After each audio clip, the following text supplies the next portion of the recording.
I have the pleasure of welcoming Vanessa Stovall. Vanessa is an independent artist and interdisciplinary scholar of classical studies.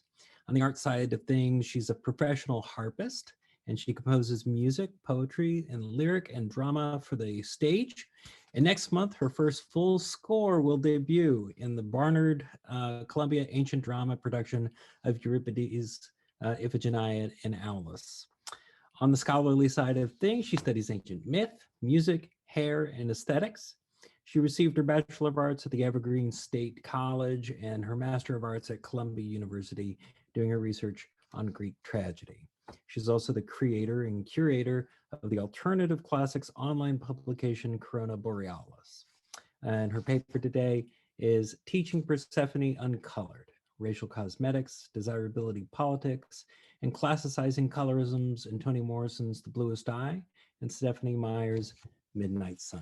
Welcome, Vanessa. Hello, everybody. After that little blip, thank you for being here for this final talk before our wondrous keynote. I'm so excited for Professor Ankeen to give us some of his wondrous thoughts. But in the meantime, I'm coming to you all with a very different, very almost, I would definitely say, problematic entry into this conference. And for a little bit of background, a year ago, I was at my parents' house quarantining, living with them for the first time since I was a teenager, actually, when I decided to attend the Difficiles conference. And I remember leaning back and just kind of like trying to think and rack my brains over like, what would I truly think would be one of the most like difficult, like actually really difficult matters for us to discuss as classicists. And I came up with an answer that I immediately was like, well, I'm never, ever going to write about that, which was about digital classicism and the rise of digital epistemologies in this new age of technology that we're in. And in fact, when I was asked to consider contributing to this conference, I immediately was like, well, I know exactly what I'm not going to talk about, which is digital classicism. And instead, I wanted to talk about Toni Morrison and her Bluest Eye, because I thought that in and of itself was its own res difficiles to deal with.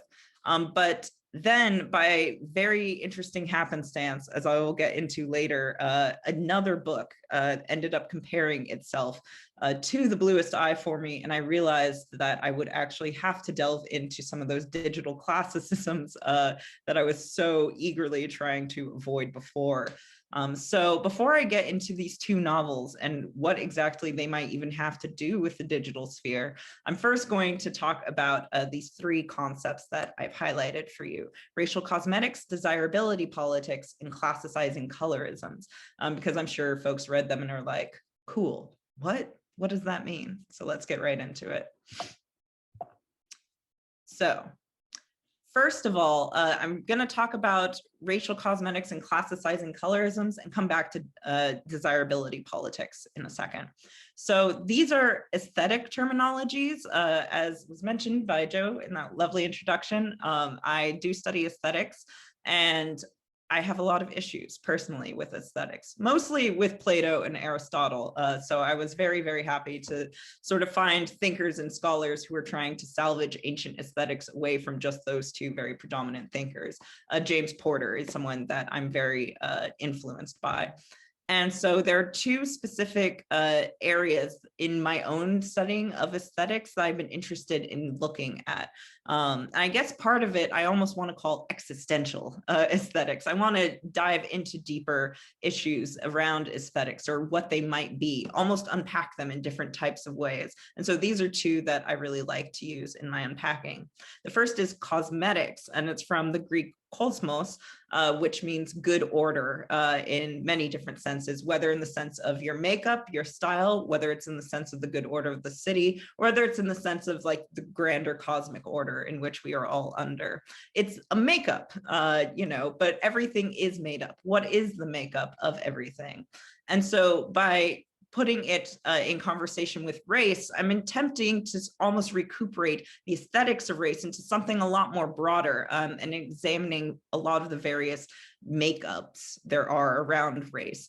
Not only what we put into race, how we value it, but also, like, hopefully later on, looking at things like blackface and literal racial makeup, going into the contemporary age. Pardon me, I was also wondering about digital blackface in the digital age. And then colorism, and especially colorisms, which I've been looking at in considering aesthetics.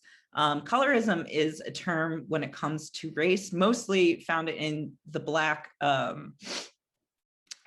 community as a ways to talk about the different spectrums of color that people have and embody. Myself, for those of you who cannot see this, I am a light-skinned Black woman with coily hair, and I wear glasses and have a turtleneck on.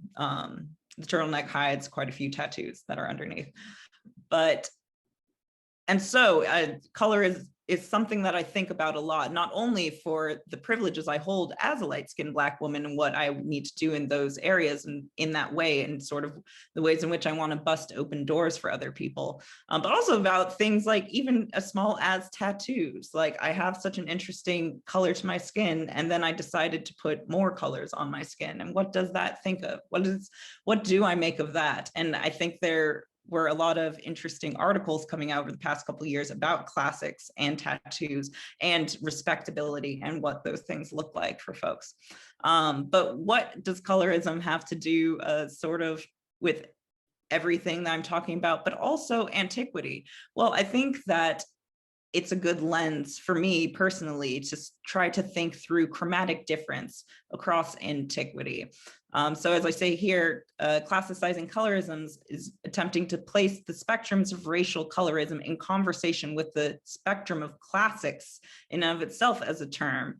And this is a term I've been trying to use more as well. And I was so grateful that Elizabeth in the presentation before me brought up this idea of being attached to the canon and what that means, because I feel like that is such a crucial and critical area, and one that will definitely, one of my authors is highly interested in, Toni Morrison, in her seminal speech, Unspeakable Things Unspoken.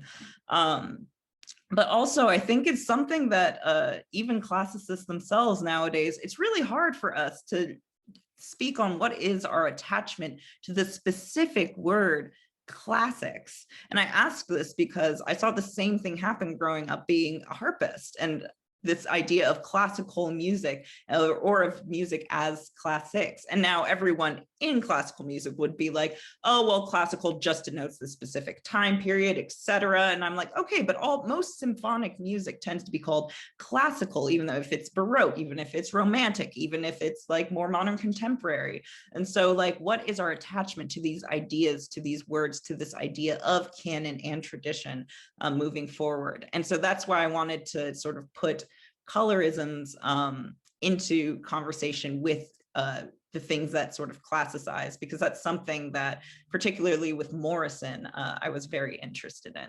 Meyer is a strange exception, but we will get into her later.